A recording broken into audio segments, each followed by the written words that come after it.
السلام علیکم ورحمۃ اللہ وبرکاتہ، نحمده ونصلی علی رسولہ الکریم، اما بعد فاعوذ باللہ من الشیطان الرجیم، بسم اللہ الرحمن الرحیم، رب اشرح لی صدری ویسر لی امری واحلل عقدۃ من لسانی یفقہوا قولی۔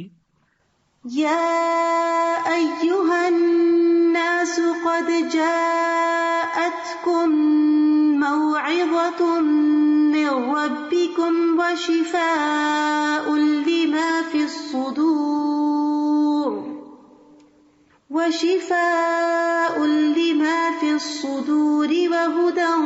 ورحمة للمؤمنين۔ یا ایہا الناس قد جاءتکم موعظة من ربکم وشفاء لما فی الصدور وہدی ورحمۃ للمؤمنین۔ اے لوگو، بے شک تمہارے پاس تمہارے رب کی طرف سے عظیم نصیحت اور اس کے لیے سراسر شفا جو سینوں میں ہے، اور ایمان لانے والوں کے لیے سراسر ہدایت اور رحمت آئی ہے۔ انسان جسم اور روح کا مجموعہ ہے۔ جسم زمینی اجزاء سے بنا ہے، اس کی خوراک بھی زمین سے آتی ہے، جبکہ روح آسمان سے آئی ہے اور اس کی غذا بھی آسمانی ہے۔ انسان دنیا میں کتنی بھی مادی لذتیں حاصل کر لے، لیکن جب تک روح کی نشو و نما کا سامان نہ کرے کبھی خوش نہیں رہ سکتا۔ جس طرح جسم بیمار ہوتا ہے اسی طرح روح بھی بیمار ہوتی ہے۔ قرآن مجید دونوں طرح کی بیماریوں کے لیے شفا ہے، خصوصاً جن کا تعلق دل کے ساتھ ہے۔ قرآن مجید کی جس آیت کا آج ہم مطالعہ کریں گے اس میں اسی حقیقت کی یاد دہانی کرائی گئی ہے کہ یا ایھا الناس، اے لوگو، تمام لوگوں سے خطاب ہے، پوری انسانیت سے۔ اور خطاب کرنے والا کون ہے؟ اللہ رب العزت، جو تمام بادشاہوں کا بادشاہ ہے۔ کیا فرما رہا ہے؟ قد جاءتکم، تحقیق تمہارے پاس آ چکی ہے۔ کیا آ چکی ہے؟ موعظۃ، ایک نصیحت آ چکی ہے۔ کہاں سے آئی ہے؟ من ربکم، تمہارے ہی رب کی طرف سے آئی ہے، یعنی کسی اور کی طرف سے نہیں، اس کی طرف سے جس نے تمہیں پیدا کیا ہے، جو تمہارا خالق و مالک ہے۔ وشفاء لما فی الصدور، اور وہ شفا بھی ہے جو سینوں میں ہے، دلوں میں ہے، جو انسان کے اندر گھٹن ہے، تنگی ہے، تکلیف ہے، اس کا علاج بھی ہے اس قرآن میں۔ وہدن، اور ہدایت بھی ہے، ورحمتن، اور رحمت بھی، لیکن کس کے لیے؟ للمؤمنین، مومنوں کے لیے۔ نصیحت اور شفا تو پوری انسانیت کے لیے ہے، اور ہدایت اور رحمت اس کے لیے ہے جو ایمان لائے۔ تو خطاب یہ کیا جا رہا ہے کہ اے لوگو، تمہارے پاس قرآن آ چکا ہے جو تمہارے دلوں کو نرم کرتا ہے۔ موعظت وہ واعظ ہوتا ہے جو دلوں کو نرم کر دے، اور اس کی وجہ سے تمہارے احوال کی اصلاح ہوتی رہتی ہے، اور یہ تمہارے پاس تمہارے رب کی طرف سے اتارا ہوا ہے۔ تو یہاں پر قرآن مجید کی 4 صفات بیان ہوئی ہیں، اور یہ اس کی خاص خصوصیات ہیں کہ یہ نصیحت ہے، شفا ہے، ہدایت ہے اور رحمت ہے۔ سب سے پہلے موعظت ایسی نصیحت کو کہتے ہیں جو انسان کی توجہ دنیا کی مشغولیت سے ہٹا کر اللہ کی یاد اور آخرت کے دن کی طرف متوجہ کرے، اور اس سے دلوں میں رقت، دنیا سے بے رغبتی اور آخرت سے لگاؤ پیدا ہو۔ تو قرآن پڑھنے والے پھر ان صفات کے حامل ہوتے ہیں کہ ان کے دل نرم ہو جاتے ہیں اللہ کی یاد سے، اللہ کے اس کلام سے۔ دنیا کے مقابلے میں وہ آخرت کو ترجیح دینے لگتے ہیں، اور ان کاموں سے ان کی دلچسپی بڑھ جاتی ہے جو ان کی آخرت میں زیادہ فائدہ مند ہوتے ہیں۔ دوسری چیز ہے شفا، وشفاء لما فی الصدور، کہ سینوں کے اندر جو بھی بیماریاں ہیں، مثلا شرک ہے، نفاق ہے، حسد ہے، بغض ہے، خود غرضی ہے، بخل ہے، لالچ ہے، ان تمام چیزوں کو دور کرتا ہے قرآن۔ یعنی جو شخص قرآن پڑھنے کا حق ادا کرتا ہے، اس پر عمل کرتا ہے، اس کے دل سے یہ بیماریاں دور ہو جاتی ہیں جو خود انسان ہی کے لیے تکلیف کا باعث ہوتی ہیں۔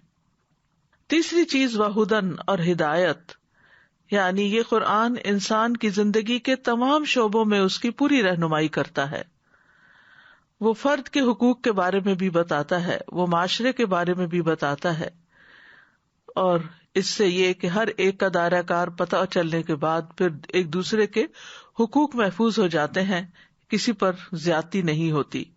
اور چوتھی چیز ہے وَرَحْمَةٌ لِّلْمُؤْمِنِينَ، مومنوں کے لیے رحمت ہے، یعنی دنیا میں بھی باعث رحمت ہے اور آخرت میں بھی باعث رحمت ہے۔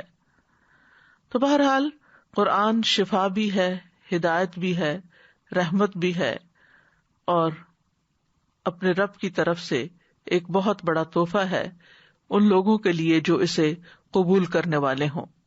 قرآن مجید کی دیگر آیات سے بھی پتہ چلتا ہے کہ قرآن شفا اور رحمت ہے۔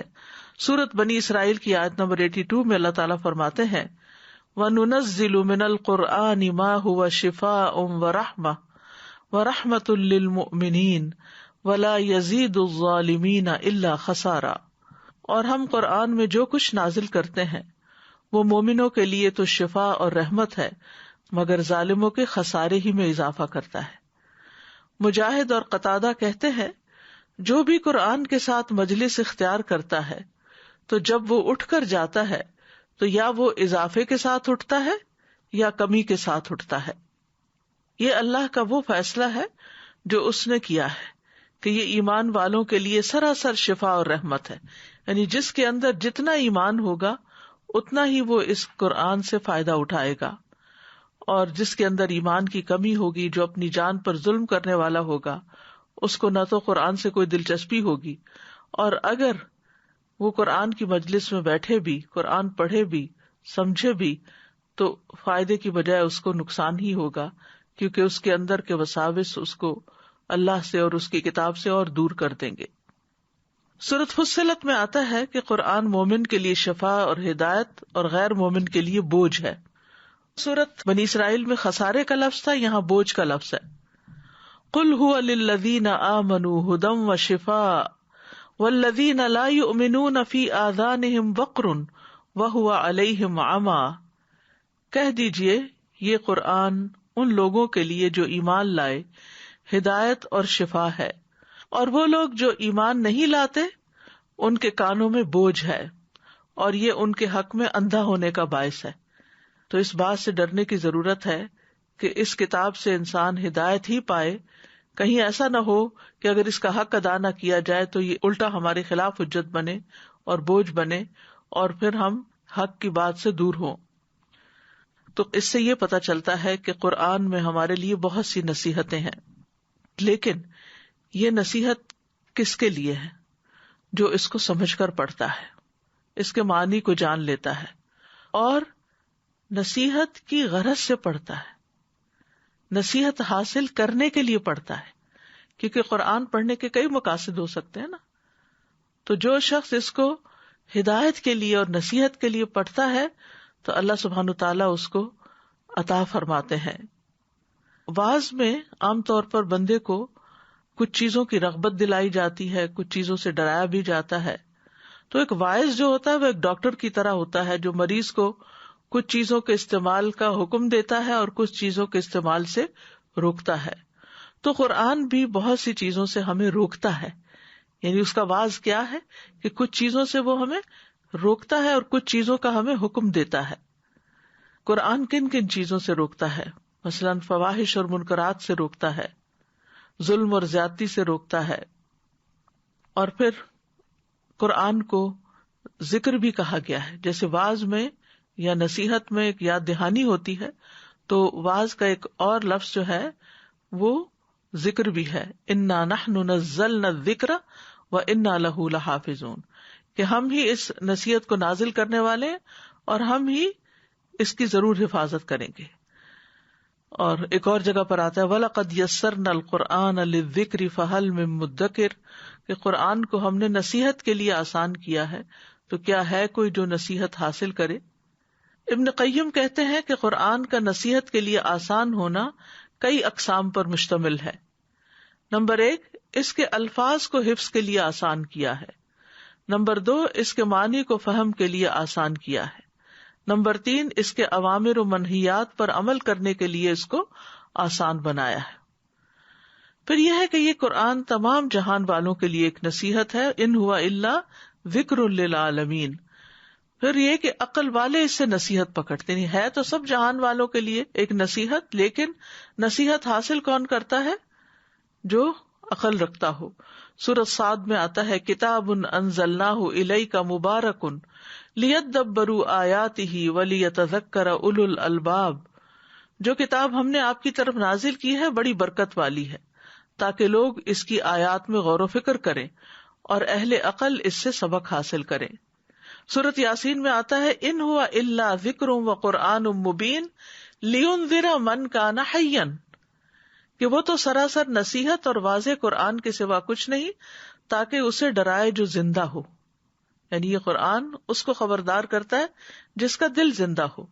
تو ابن قیم کہتے ہیں کہ لوگوں کی 3 قسمیں ہیں. ایک وہ جس کا دل مر چکا ہے، یعنی جس کا کوئی دل ہی نہیں، تو یہ قرآن اس کے حق میں نصیحت نہیں بنتا. دوسرا وہ شخص جس کا دل زندہ اور اہلیت رکھنے والا ہے، لیکن وہ قرآن کی آیات کو کان لگا کے نہیں سنتا، دل سے نہیں سنتا، کہ جس کے ذریعے ان نشانیوں کے بارے میں اللہ تعالیٰ خبر دے رہے ہیں جو دکھائی دینے والی ہیں، تو ان کے اوپر پھر وہ توجہ بھی نہیں کرتا. تو یا تو وہ آیات اس تک پہنچی نہیں، یا پہنچی ہے تو اس کا دل کسی اور طرف مشغول ہے، یعنی اہلیت ہے لیکن اس تک وہ بات پہنچی نہیں کہ جس کو وہ لے کر آگے بڑھے، ترقی کرے. تو پھر دوسری صورت یہ ہے کہ پہنچ گئی اور وہ توجہ نہیں کر رہا، دل غیر حاضر ہے.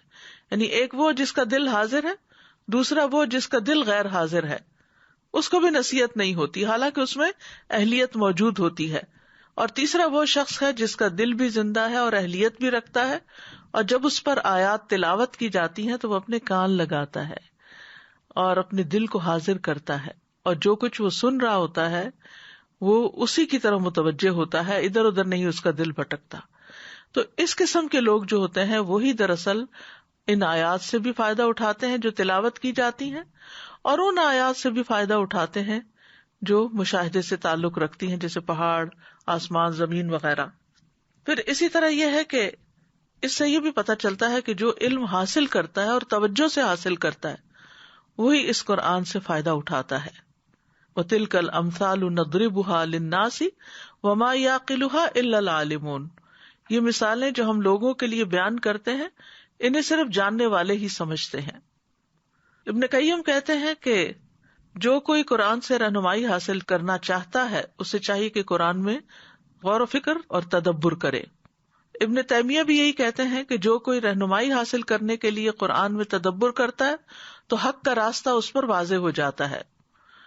اور انہوں نے 2 شرائط بتائی ہیں کہ تدبر اور ہدایت کی تلاش ہو تب انسان کو نصیحت حاصل ہوتی ہے. یعنی کچھ لوگ تدبر تو کرتے ہیں لیکن ان کا مقصد صرف باتیں کرنا ہے یا اس میں غور و فکر کرنا ہے یا اس کے نئے نئے پہلو نکالنا، لیکن وہ عمل کی نیت سے نہیں لیتے اس کو. وہ محض قرآن کے معنی جاننا چاہتے ہیں، اس سے ہدایت حاصل نہیں کرنا چاہتے اور اس کو اپنے لیے مشعل راہ نہیں بنانا چاہتے کہ جس کی روشنی میں پھر وہ سیدھے راستے پہ چل سکیں. تو جب آپ قرآن میں غور کریں، تدبر کریں، تو ساتھ ہی اسے ہدایت کی نظر سے پڑھیں، یعنی وہ تدبر ہدایت کی نظر سے ہو اور پھر اس کو اپنے لیے مشعل راہ بنایا جائے، تو اس طرح انشاءاللہ ہدایت ملے گی. قرآن مجید کے نصیحت کے انداز کیا ہیں؟ اس میں نمبر 1 خوشخبری دینا، نمبر 2 ڈرانا. یعنی نصیحت کے لیے وہ خوشخبری بھی دیتا ہے اور ڈراتا بھی. اور آپ یہ غور کریں کہ قرآن پڑھتے ہوئے کہ جہاں خوشخبری کی بات آئی ہے وہاں عذاب کی بات بھی آئی ہے، اور جہاں کہیں عذاب کی بات آئی ہے وہاں خوشخبری کی بات بھی آئی ہے. پھر قرآن کا جو اسلوب ہے اس میں سوال بہت ہے. اس کو اسلوب استفہام کہتے ہیں کہ سوال کر کے لوگوں کے ذہن کو سوچنے کے لیے مجبور کیا گیا ہے کہ انسان غور و فکر کرے. مثلاً قرآن مجید میں آتا ہے افلا تعقلون، افلا تتفکرون، افلا تتذکرون. کیا تم سمجھتے نہیں؟ کیا تم غور نہیں کرتے؟ کیا تم نصیحت حاصل نہیں کرتے؟ اسی طرح قرآن واقعات کے ذریعے نصیحت کرتا ہے، واقعات کے ذریعے. یعنی اوپر ہم نے جو مین آیت پڑھی اس میں آیا نا کہ یہ تمہارے پاس ایک نصیحت آ گئی ہے، تو نصیحت کس کس انداز میں؟ ڈرا کے، خوشخبری دے کے بھی، سوال کر کے بھی، اور واقعات سنا کے بھی. یعنی پچھلی قوموں کے جو حالات ہیں وَكُلًّا نَقُصُّ عَلَيْكَ مِنْ أَنْبَاءِ الرُّسُلِ مَا نُثَبِّتُ بِهِ فُؤَادَكَ وَجَاءَكَ فِي هَذِهِ الْحَقُّ وَمَوْعِظَةٌ وَذِكْرَى لِلْمُؤْمِنِينَ، اور ہم رسولوں کی خبروں میں سے ہر وہ چیز تجھ سے بیان کرتے ہیں جس کے ساتھ ہم آپ کے دل کو ثابت رکھتے ہیں، اور آپ کے پاس ان میں حق اور مومنوں کے لیے نصیحت اور یاد دہانی آ گئی ہے۔ اور پھر اولین و آخرین کی خبر دے کر۔ تو عبداللہ بن مسعود کہتے ہیں کہ جو شخص علم حاصل کرنا چاہتا ہے اسے چاہیے کہ قرآن میں غور و فکر کرے، اس لیے کہ اس میں پہلے اور پچھلے تمام علوم موجود ہیں، یعنی ہر دور کے مطابق یہ قرآن نصیحت کرتا ہے۔ دوسری صفت جو اس آیت میں بتائی گئی ہے وہ ہے وَشِفَاءٌ لِمَا فِی الصُّدُورِ، کہ قرآن میں شفا ہے۔ ابن قیم کہتے ہیں قرآن سینے کی بیماریوں کے لیے شفا ہے، یہ ان وسوسوں، خیالات اور فاسد ارادوں کو ختم کر دیتا ہے جو شیطان دل میں ڈالتا ہے۔ اور سینے کو خاص کرنے کی وجہ کیا ہے؟ کیونکہ یہ دل اور دیگر اعضاء کا مقام ہے، یعنی سارے اعضاء ہمارے دل کے ساتھ ہی جڑے ہوئے ہیں، اگر دل کو کوئی تکلیف پہنچتی ہے تو سارے اعضاء متاثر ہوتے ہیں۔ تو اس وجہ سے خاص طور پر صدور کا لفظ آیا جو سینوں کے اندر دل کو محفوظ کیا گیا ہے۔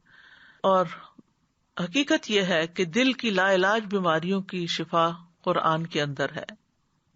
اور ایک دل وہ ہوتا ہے جو ایمان سے آباد ہوتا ہے، علم اور ہدایت کے نور سے بھرا ہوا ہوتا ہے، یہ دل زندہ ہوتا ہے۔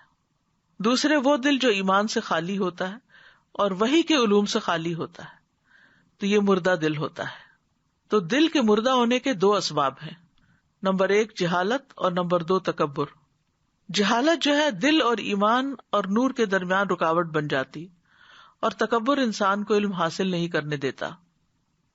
تو قرآن جہالت کو ختم کرنے کا ذریعہ ہے۔ جب دلوں کی جہالت ختم ہو جاتی ہے تو دل ایمان کے ساتھ لہلہانے لگتے ہیں، قرآن سے منور ہو جاتے ہیں، روشن ہو جاتے ہیں۔ تو قرآن میں جو شفا ہے وہ 3 طرح سے ہوئی۔ ایک یہ کہ گمراہی سے شفا کیونکہ اس میں ہدایت ہے، دوسرے بیماری سے شفا کیونکہ اس میں برکت ہے، اور تیسرے فرائض اور احکام کو معلوم کرنے کے بارے میں شفا کیونکہ اس میں ہر چیز کی وضاحت ہے۔ کیونکہ انسان یہ کہ پتہ نہیں چلتا کہ اللہ کو کیسے راضی کریں، کون سے کام کریں کون سے نہ کریں، تو قرآن اس کی خوب تفصیل بتا دیتا ہے۔ اور ویسے عمومی طور پر شک، تکبر، حسد، نفاق، بغض، ہم و غم، ان جیسی بیماریوں کے لیے شفا ہے۔ یہ چیزیں انسان کو جو عام طور پر بے چین رکھتی ہیں، جب انسان قرآن کے ساتھ غور و فکر کے ساتھ معاملہ کرتا ہے، اس کو سمجھتا ہے، تو یہ چیزیں بہت چھوٹی معلوم ہوتی ہیں، بہت پیٹی لگتی ہیں کہ یہ میں اپنے دل میں کیا کسی کے بارے میں بات لے کے بیٹھی ہوئی ہوں، یہ تو کوئی مسئلہ ہی نہیں جس کو میں مسئلہ سمجھے ہوئے ہوں، مسائل تو اس سے کہیں زیادہ بڑے ہیں۔ اور حقیقت یہ ہے کہ قرآن انسان کو آخرت کی فکر لگا دیتا ہے، اور جب انسان کو آخرت کی فکر لگ جاتی ہے تو دنیا کے مسائل اور دنیا کے ہم و غم بہت چھوٹے ہونے لگتے ہیں۔ اور حقیقت ہے قرآن اپنے الفاظ اور اپنے معنی اور اپنے مفہوم کے اعتبار سے دلوں پہ اثر رکھتا ہے۔ اگر صرف اس کی خوبصورت انداز سے تلاوت ہی کی جائے تو وہ بھی ایک مرہم کا کام دیتی ہے۔ اسی طرح قرآن کے ذریعے اگر کسی کو نصیحت کی جائے تو وہ بھی دل پہ اثر کرتی ہے۔ تو اس کی نصیحت سے بڑی نصیحت کسی کی نہیں، اس کی نصیحت سے زیادہ قوی نصیحت کسی کی نہیں۔ اور جو شخص قرآن کے بغیر کسی اور چیز پر انحصار کر لیتا ہے وہ گمراہ ہو جاتا ہے، اور جو قرآن سے نصیحت حاصل نہیں کرتا اس کے لیے اور کوئی نصیحت کرنے والا نہیں ہو سکتا، یعنی جو اللہ کی نہیں مانتا پھر وہ اور کسی کی کیا مانے گا۔ روحانی بیماریوں میں عام طور پر جیسے نظر، حسد وغیرہ، جادو یا جنات کا اثر، اس طرح کی چیزیں عمومی طور پر لوگ ان کا شکار ہو جاتے ہیں اور ان کی وجہ سے پریشان رہتے ہیں۔ تو قرآن مجید کی تلاوت کرنے سے، خاص طور پر سورۃ الفاتحہ کی تلاوت کرنے سے ایسی بیماریوں کا علاج ہوتا ہے۔ لیکن اس کا یہ مطلب نہیں کہ قرآن صرف روحانی بیماریوں کا علاج ہے، قرآن جسمانی بیماریوں کے لیے بھی شفا کا باعث ہے، اور قرآن میں ہر بیماری کا علاج موجود ہے۔ ابن قیم کہتے ہیں دلوں اور جسموں کی بیماریوں میں سے کوئی بیماری ایسی نہیں جس کا علاج اور اس کے سبب کی طرف رہنمائی کا ذریعہ قرآن میں موجود نہ ہو، بلکہ امام قرطبی تو کہتے ہیں کہ قرآن کے ہر حرف میں شفا ہے۔ وَنُنَزِّلُ مِنَ الْقُرْآنِ مَا هُوَ شِفَاءٌ وَرَحْمَةٌ، اور ہم قرآن میں جو کچھ بھی نازل کرتے ہیں وہ مومنوں کے لیے شفا اور رحمت ہے. یعنی اس کا مطلب یہ ہے کہ ہم نے قرآن کو بطور شفا نازل کیا ہے، کیونکہ اس میں موجود ہر حرف شفا دیتا ہے، اور قرآن سے شفا حاصل کرنا صرف اس کے بعض حصے کے ساتھ ہی مخصوص نہیں، پورا قرآن ہی شفا ہے. یعنی بعض اوقات لوگ صرف ایک ہی چیز کو لے لیتے ہیں اور باقی کو نہیں لیتے، تو اس میں یہ کہ پورا ہی قرآن شفا ہے، کیونکہ کسی بھی قسم کی بیماری رب کے کلام کا مقابلہ نہیں کر سکتی، اس کے آگے نہیں ٹھہر سکتی، کیونکہ یہ وہ کلام ہے اگر پہاڑوں پر نازل ہو جاتا تو اس کے ٹکڑے ٹکڑے ہو جاتے. لیکن اس کے لیے انسان کو یقین چاہیے کہ یقینی طور پر شفا قرآن کے اندر ہے. یعنی اس سے شفا کی اہلیت نہیں رکھتا کوئی مگر یہ کہ جس کو یہ توفیق ہو کہ وہ اس پر یقین کرے کہ یہ اللہ کا کلام ہے اور اس کے مقابلے میں کوئی بھی چیز ٹھہرتی نہیں. اور قرآن کے علاوہ کسی دوسرے کلام میں شفا نہیں، کہ اگر کوئی کہ شعر و شاعری میں شفا ہے یا اور کسی کے کلام میں، تو ایسا نہیں. ابو نصر رملی کہتے ہیں ہم مکہ میں فضیل بن ایاس کے پاس آئے، ہم نے انہیں درخواست کی کہ ہمیں علم لکھوائیں، تو انہوں نے کہا کہ تم نے اللہ کی کتاب کو ضائع کر دیا ہے اور تم فضیل اور سفیان بن عیینہ کے کلام کو طلب کرتے ہو. بس اگر تم خود کو اللہ کی کتاب کے لیے فارغ کر لیتے تو جو کچھ تم چاہتے ہو تم اس قرآن میں اس کی شفا پا لیتے. یعنی سب سے پہلے اور سب سے اہم علم جو حاصل کرنا چاہیے وہ قرآن کا ہے، جو انسان کے لیے دنیا اور آخرت کی سعادت کا باعث ہے. اور اس کے بعد دوسری چیزوں کو اہمیت دے یا توجہ دے، کیونکہ اگر کسی کو قرآن سے فائدہ نہیں پہنچتا یا قرآن کی حکمتیں اگر کسی نے نہیں جانی تو پھر دنیا کے باقی علوم کے بارے میں تو یہ پتہ ہی نہیں کہ ان کے اندر کتنی صداقت ہے اور کتنی حقیقت ہے، کیونکہ اصل حقیقت تو قرآن ہی بتاتا ہے. ابن الجوزی کہتے ہیں جو اللہ کی کتاب سے شفا طلب نہیں کرتا وہ ہمیشہ بیمار ہی رہتا ہے، اور قرآن سے شفا حاصل نہ کرنا جو ہے یہ قرآن کو چھوڑ دینے میں سے ہی ہے. تو یاد رکھیے کہ قرآن بہترین رقیہ ہے، یعنی نظر بد، جادو، جنوں کے چمٹنے، اور اس کے علاوہ بھی قلب و روح کی بیماریوں اور جسمانی بیماریوں کے لیے بھی بہت بڑی شفا ہے. حضرت عائشہ سے مروی ہے کہ رسول اللہ صلی اللہ علیہ وسلم ان کے پاس تشریف لائے تو ایک عورت ان کا علاج کر رہی تھی یا ان کو دم کر رہی تھی، تو آپ نے فرمایا کتاب اللہ یعنی قرآن مجید کے ساتھ اس کو دم کرو، اس کا علاج کرو. جب نبی صلی اللہ علیہ وسلم کو مرض الموت لاحق ہوا تو نبی صلی اللہ علیہ وسلم کے لیے حضرت عائشہ معوذات پڑھتی تھی اور آپ کے ہاتھوں پہ پھونک مارتی اور پھر آپ کے ہاتھوں کو جسم پر پھیر دیتی تھی. پھر اسی طرح یہ ہے کہ قرآن کے کچھ حصے جو ہیں جیسے سورۃ الفاتحہ ہے تو اس کا نام ہی الشفا ہے، یعنی سورۃ فاتحہ خاص طور پر شفا دینے والی ہے کیونکہ اس میں اللہ سبحانہ تعالیٰ سے مدد مانگی جاتی ہے، ایاک نعبد و ایاک نستعین. پھر اسی طرح سورۃ البقرہ میں بھی شفا ہے.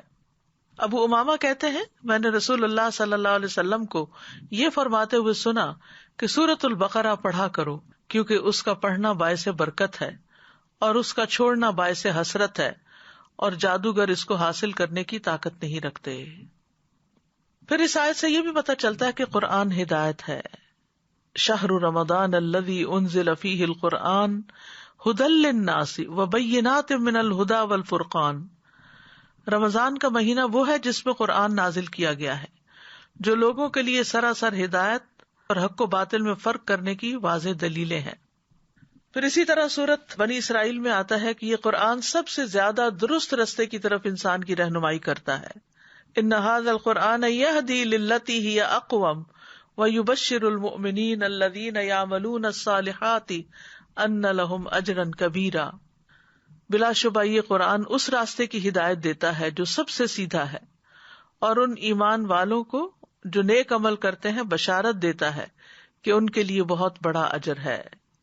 تو اس سے یہ پتہ چلتا ہے کہ اگر کوئی شخص واقعی ہدایت کا، سیدھے رستے کا، حق کا متلاشی ہے تو اس کو قرآن پڑھنا چاہیے، قرآن کو سمجھنا چاہیے.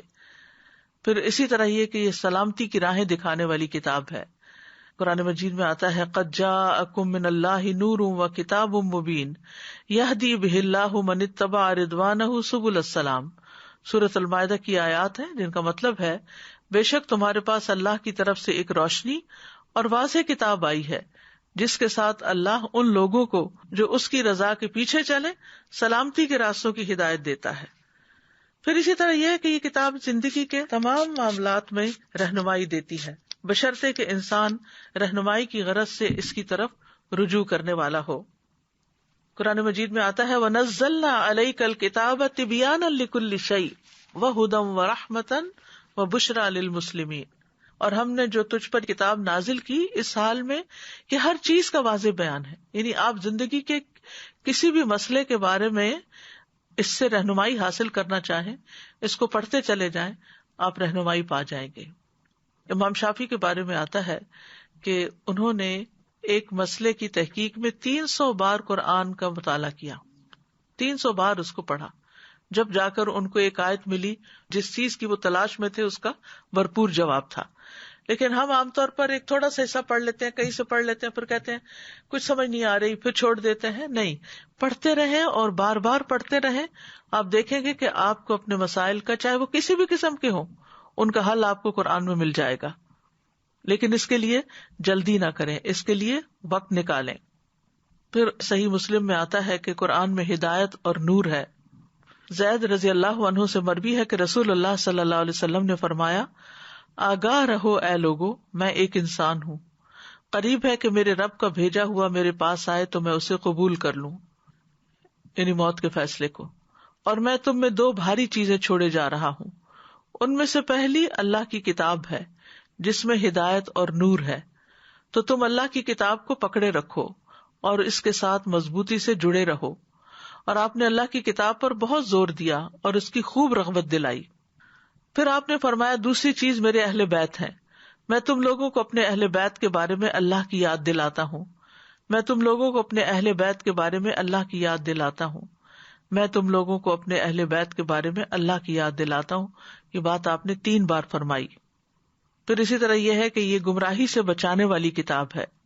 نبی صلی اللہ علیہ وسلم نے فرمایا اللہ عز و جل کی کتاب ہی اللہ کی رسی ہے، جو اس کی پیروی کرے گا وہ ہدایت پر رہے گا اور جو چھوڑ دے گا وہ گمراہی پر رہے گا.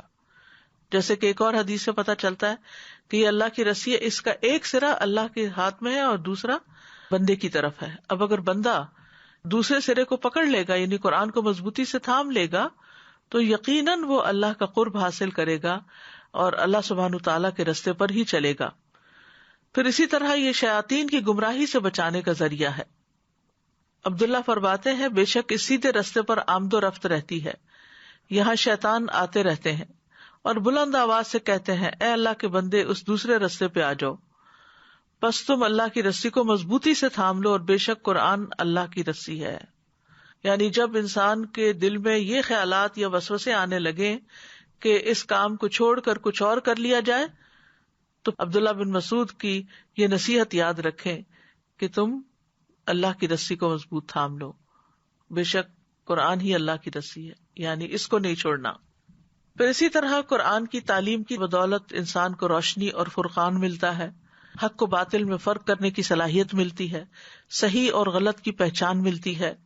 سورۃ الطلاق میں آتا ہے رسولا یتلو علیکم آیات اللہ مبینات لیخرج الذین آمنوا وعملوا الصالحات من الظلمات الی النور. ایک ایسا رسول جو تمہیں اللہ کی واضح آیات پڑھ کر سناتا ہے تاکہ ایمان لانے والوں اور نیک عمل کرنے والوں کو تاریکیوں سے نکال کر روشنی کی طرف لائے.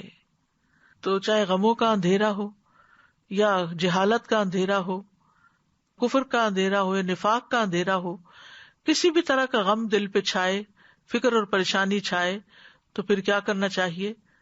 جو رسول اللہ صلی اللہ علیہ وسلم نے کیا کہ اللہ نے ایک ایسا رسول بھیجا جو تمہیں اللہ کی واضح آیات پڑھ کر سناتا ہے، کیونکہ ہر شخص خود پڑھنا نہیں جانتا، پڑھ کر اس طرح کا مطلب نہیں سمجھتا جو سمجھنا چاہیے. تو یہاں پر اس بات کی وضاحت کر دی گئی. پھر اسی طرح یہ ہے کہ قرآن کو نور بھی کہا گیا ہے، یعنی ہدایت بھی رہنمائی کرنے والی چیز ہے، نور سے بھی انسان کو راہ ملتی ہے. وَأَنزَلْنَا إِلَيْكُمْ نُورًا مُبِينًا، ہم نے تمہاری طرف ایک واضح نور نازل کیا ہے، یعنی قرآن مجید. پھر قرآن کی بدولت حکمت اور دانائی ملتی ہے. کعب رضی اللہ عنہ کہتے ہیں قرآن کو لازم پکڑ لو کیونکہ وہ عقل کی تیزی، حکمت کی روشنی اور علم کا سر چشمہ ہے، اور رحمان کی طرف سے نازل ہونے والی کتابوں میں سب سے نئی کتاب ہے۔ اللہ نے تورات میں یہ بات فرمائی ہے، اے محمد میں تم پر جدید تورات نازل کروں گا جو نابینا آنکھوں، بہرے کانوں اور غفلت میں پڑے ہوئے دلوں کو کھول دے گی۔ تو اس سے یہ بھی پتہ چلتا ہے کہ اس سے انسان بہتر دیکھنے لگتا ہے، صرف فزیکلی نہیں بلکہ چیزوں کی حقیقت، لوگوں کی حقیقت، دنیا کی حقیقت سمجھ میں آنے لگتی ہے۔ اور اسی طرح یہ کہ انسان کے سننے کا انداز بدل جاتا ہے۔ پہلے وہ صرف اپنی پسند کی سننا چاہتا ہے، لیکن قرآن پڑھنے کے بعد اس کے اندر یہ وسعت بھی آ جاتی ہے کہ وہ اپنے علاوہ دوسروں کی بھی سنے، اور ہر اچھی بات کو سننے کا وہ شوقین ہو جاتا ہے۔ پھر اسی طرح غفلت میں پڑے ہوئے دلوں کو کھول دیتی ہے۔ تو یہ بھی بہت ضروری ہے کہ ہم جب پڑھیں تو دل کے ساتھ پڑھیں تاکہ دل کی غفلت دور ہو۔ قرآن گناہوں سے بچانے کا ذریعہ بھی ہے، یعنی صرف ہدایت کی راہ، عمل کی راہ نہیں دکھاتا بلکہ گمراہ ہونے سے بچاتا بھی ہے، گناہوں سے بچاتا بھی ہے۔ تو قرآن کو ہدایت کی غرض سے پڑھنا چاہیے کہ اس سے رہنمائی حاصل کریں۔ حسن بصری کہتے ہیں قرآن اس لیے نازل کیا گیا تاکہ اس پر غور و فکر کیا جائے اور اس پر عمل کیا جائے، لیکن لوگوں نے محض اس کی تلاوت کو اپنا عمل بنا لیا ہے۔ وہ سمجھتے ہیں کہ ہم تلاوت کر رہے ہیں تو ہم اس کا حق ادا کر رہے ہیں۔ تو نزول قرآن کا مقصد صرف تلاوت نہیں ہے، یعنی قرآن اللہ نے صرف اس لیے نہیں نازل کیا کہ بس ایک دوسرے کا مقابلہ کرو کہ میں نے رمضان میں 7 قرآن ختم کر لیے اور میں نے اتنا پڑھ لیا ہے۔ ٹھیک ہے، نبی صلی اللہ علیہ وسلم سے ثابت ہے کہ آپ ہر رمضان میں جتنا نازل ہوتا تھا اتنا جبریل علیہ السلام کے ساتھ دور کیا کرتے تھے، اور آخری سال آپ نے 2 دفعہ کیا۔ ٹھیک ہے، آپ 2 دفعہ ضرور پڑھیں، مثلاً تراویح میں پڑھ لیں اور 1 دفعہ دیکھ کے ویسے بیٹھ کے پڑھ لیں۔ اگر آپ حافظ ہیں تو آپ اس سے بھی زیادہ پڑھ سکتے ہیں، اٹھتے بیٹھتے چلتے پھرتے آپ اپنے کاموں کے ساتھ ساتھ اپنا قرآن دہرا سکتے ہیں۔ خوش قسمت ہے وہ لوگ جن کو اللہ نے یہ صلاحیت بخشی ہے۔ لیکن یہ یاد رکھا جائے کہ قرآن صرف تلاوت کے لیے نہیں آیا کہ ہم اسی کے ہی ہو کر رہ جائیں یا اسی میں ہی کھو جائیں۔ قرآن تو ہمیں ہدایت دینے کے لیے آیا۔ قرآن کی سب سے پہلی آیت قرآن کا تعارف کرواتی ہے، ذالک الکتاب لا ریب فیہ ھدی للمتقین، کہ یہ کتاب جس میں کوئی شک نہیں، متقین کے لیے ہدایت ہے۔ یعنی یہ آئی ہی ہدایت دینے کے لیے، راہ دکھانے کے لیے، رہنمائی کرنے کے لیے، صحیح اور غلط کا فرق بتانے کے لیے۔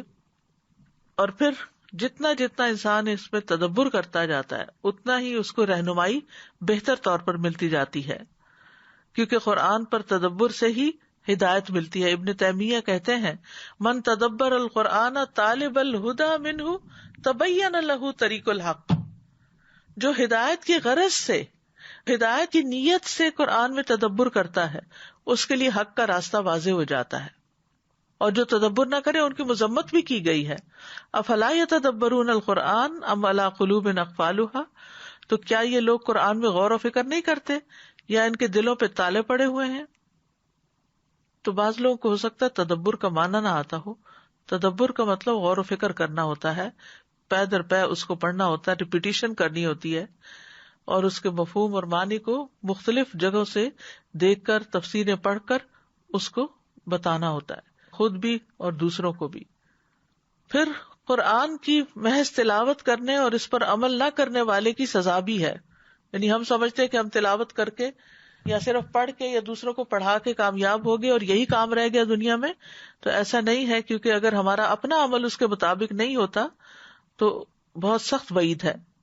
رسول اللہ صلی اللہ علیہ وسلم نے فرمایا، میں معراج کی رات ایسے لوگوں پر گیا جن کے ہونٹ آگ کی کینچیوں سے کاٹے جا رہے تھے، جب بھی وہ کاٹے جاتے تو وہ مکمل ہو جاتے۔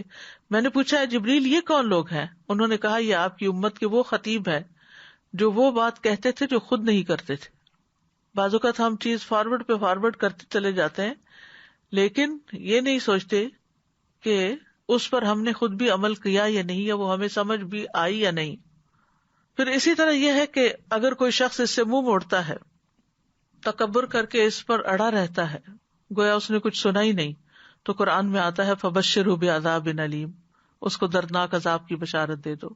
یعنی اگر وہ غور و فکر نہیں کرتا اور آیات سنتا ہے، تکبر کرتے ہوئے اپنی مرضی اور اپنے خیالات پہ اڑا رہتا ہے، تو پھر اس کے لیے عذاب کی بشارت ہے۔ پھر اسی طرح قرآن سے غفلت برتنے والے کی سزا ایک حدیث میں نبی صلی اللہ علیہ وسلم بتاتے ہیں کہ خواب میں آپ نے دیکھا کہ ایک شخص جس کا سر پتھر سے کچلا جا رہا تھا وہ قرآن کا حافظ تھا، مگر وہ اس قرآن سے غافل ہو گیا اور فرض نماز پڑھے بغیر سو جایا کرتا تھا۔ اور چوتھی صفت اس کتاب کی ہے وَرَحْمَةٌ لِّلْمُؤْمِنِينَ، یہ قرآن رحمت ہے مومنوں کے لیے۔ رحمت سے مراد وہ بھلائی، احسان، دنیاوی اور اخروی ثواب ہے جو ہدایت یافتہ انسان کو حاصل ہوتا ہے۔ یعنی قرآن رحمت ہے، اور یہ رحمت کس کو حاصل ہوتی ہے؟ جو ہدایت پر ہوتا ہے۔ تو معلوم ہوتا ہے کہ ہدایت بہترین وسیلہ ہے اور رحمت مطلوب ہے، اور اس کی طرف صرف اہل ایمان ہی کو رہنمائی حاصل ہوتی ہے، اور اہل ایمان ہی اس کی رحمت سے نوازے جاتے ہیں، اور یہ ایمان والوں کے لیے ہی ہدایت اور رحمت ہے۔ قرآن مجید میں آتا ہے وَهُدًى وَرَحْمَةٌ لِّلْمُؤْمِنِينَ، اور پھر جو اس قرآن کا انکار کرتا ہے تو یہ قرآن ان کے اندھے پن کا سبب بن جاتا ہے، اور اس کے ساتھ کفر کرنے کی سزا ہمیشہ کی بھڑکتی ہوئی آگ ہو جاتی ہے۔ اسی لیے کہا کہ یہ ایمان والوں کے لیے رحمت ہے، جو ایمان نہیں لاتے اس پر ان کے لیے رحمت نہیں بنتی بلکہ اندھے پن کا سبب بنتی ہے۔ پھر اسی طرح جو لوگ اس کتاب کو تھام لے وہ اللہ کی رحمت میں داخل ہوں گے۔ سورۃ النساء میں اللہ تعالیٰ فرماتے ہیں یا ایھا الناس قد جاءکم برہان من ربکم وانزلنا الیکم نورا مبینا فاما الذین آمنوا باللہ واعتصموا بہ فسیدخلہم فی رحمت منہ وفضل ویہدیہم الیہ صراطا مستقیما۔ اے لوگو، بے شک تمہارے پاس تمہارے رب کی طرف سے ایک واضح دلیل آ چکی ہے، اور ہم نے تمہاری طرف ایک واضح نور نازل کیا ہے، تو جو لوگ اللہ پر ایمان لائے اور اسے مضبوطی سے تھام لیا تو عنقریب وہ انہیں اپنی خاص رحمت اور فضل میں داخل کرے گا اور انہیں اپنی طرف آنے کی رہنمائی عطا کرے گا۔ تو اس آیت سے بھی یہ بات پتہ چلتی ہے کہ اللہ تعالیٰ کی رحمت اور فضل حاصل کرنے کے لیے ایمان لا کر اس کتاب کو مضبوطی سے تھامنا ضروری ہے۔ اور مضبوطی کا مطلب یہ نہیں کہ بس جکڑ پکڑ کے رکھے اس کو، مطلب یہ کہ اس کے ساتھ اسٹرانگ کنیکشن ہو ہمارا۔ پھر اسی طرح جب تلاوت قرآن ہوتی ہے گھروں میں، اس وقت فرشتے ان گھروں کو ڈھانپ لیتے ہیں، جیسا کہ اس حدیث میں آتا ہے جو لوگ اللہ کے گھروں میں سے کسی گھر میں اللہ کی کتاب کی تلاوت کرتے ہیں اور اس کی تعلیم میں مصروف ہوتے ہیں، ان پر سکینت نازل ہوتی ہے اور رحمت انہیں ڈھانپ لیتی ہے، اور فرشتے انہیں گھیر لیتے ہیں، اور اللہ ان کا ذکر اپنے پاس موجود فرشتوں میں کرتا ہے۔ گھروں سے شیاطین بھاگ جاتے ہیں، اس کی بدولت جان اور مال اور اولاد میں برکت ہوتی ہے۔ اللہ تعالیٰ اس کے ذریعے کچھ لوگوں کے درجات بلند کرتا ہے، دنیا میں بھی عزت عطا کرتا ہے اور آخرت میں بھی۔ امام ابراہیم مقدسی اپنے شاگرد عباس بن عبد الدائم کو کہا کرتے تھے قرآن کی تلاوت کثرت سے کرو اور اسے ترک نہ کرو، تو جو تم طلب کرنا چاہتے ہو وہ تمہارے لیے اتنا ہی آسان ہو جائے گا جتنا تم قرات کرو گے۔ یعنی کسی مقصد کے لیے آپ اگر پڑھتے ہیں تو جتنا آپ پڑھتے جاتے ہیں اور دل کی حضوری بھی ہوتی ہے تو اتنا ہی آپ کا مسئلہ جلد حل ہوتا ہے۔ پھر اسی طرح یہ ہے کہ دنیا اور آخرت میں نجات ملتی ہے، بے پناہ اجر ملتا ہے، اور آخرت میں خاص طور پر قبر کے عذاب سے حفاظت کا ذریعہ ہے۔ قیامت کے دن قرآن انسانی شکل میں آئے گا جس کا رنگ اڑا ہوا ہوگا، وہ کہے گا میں وہی ہوں جس نے تجھے رات میں بیدار رکھا، یعنی تہجد یا تلاوت تراویح وغیرہ کے لیے، اور دن میں تجھے پیاسا رکھا۔ قیامت کے دن قرآن سفارشی بن کر آئے گا، بندے پر سایہ کرے گا، انسان کے لیے گواہی دینے والا ہوگا۔ قاری قرآن کے لیے عزت کا تاج اور اللہ کی رضامندی نازل ہوگی۔ والدین کے سر پر نور کا تاج پہنایا جائے گا۔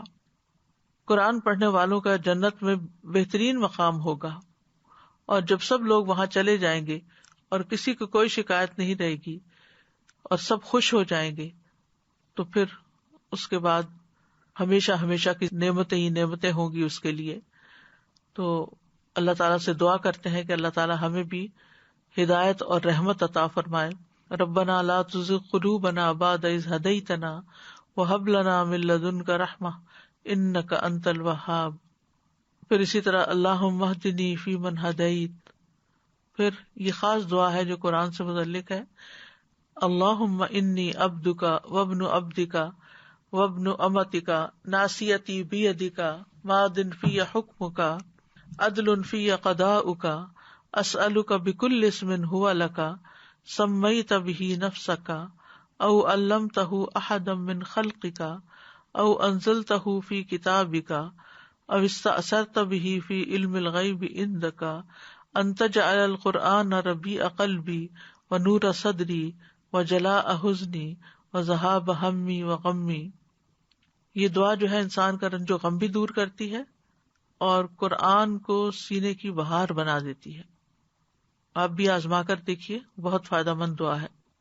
تو کرنے کے کام یہ ہے کہ قرآن سے زیادہ تعلق جوڑنا چاہیے، اللہ کے خاص بندے بننا چاہیے، کیونکہ قرآن والے ہی اللہ کے خاص بندے ہیں۔ قرآن سنتے وقت سوچ، عقل، دل کو حاضر رکھیں۔ پھر اسی طرح قرآن سنتے وقت عبرت اور نصیحت حاصل کریں، اکیلے بیٹھ کر قرآن کے ساتھ وقت گزاریں اور اس پر غور و فکر کریں، کبھی مل کر بھی پڑھیں۔ پھر قرآن کو عمل کے لیے سیکھیں۔ ہم دیکھتے ہیں کہ سلف صالحین عمل کے لیے قرآن سیکھتے ہیں۔ وہ کہتے ہیں کہ ہمیں سے جب کوئی 10 آیات پڑھ لیتا تو جب تک اس سے فائدہ پورا نہ اٹھاتا وہ آگے نہیں بڑھتا تھا۔ پھر قرآن کے حروف کے ساتھ ساتھ اس کی حدود کا بھی خیال رکھیں، اپنے عمل سے قرآن کی تصدیق کریں، جتنا بھی علم حاصل ہو جائے اس کو آگے پہنچائیں۔ قرآن کو آگے سکھانے کا بہت زیادہ ثواب ہے۔ نبی صلی اللہ علیہ وسلم نے فرمایا، جس نے اللہ عز و جل کی کتاب کی ایک آیت بھی سکھائی، جب تک اس کی تلاوت کی جائے گی اس کو اس کا ثواب ہوگا۔ قرآن پڑھ کر سنگ دل نہ بنے، اپنے اندر نرمی پیدا کریں۔ تو بہرحال یہ تھی قرآن کی صفات جو اس آیت نمبر 57 سورۃ یونس میں بتائی گئی۔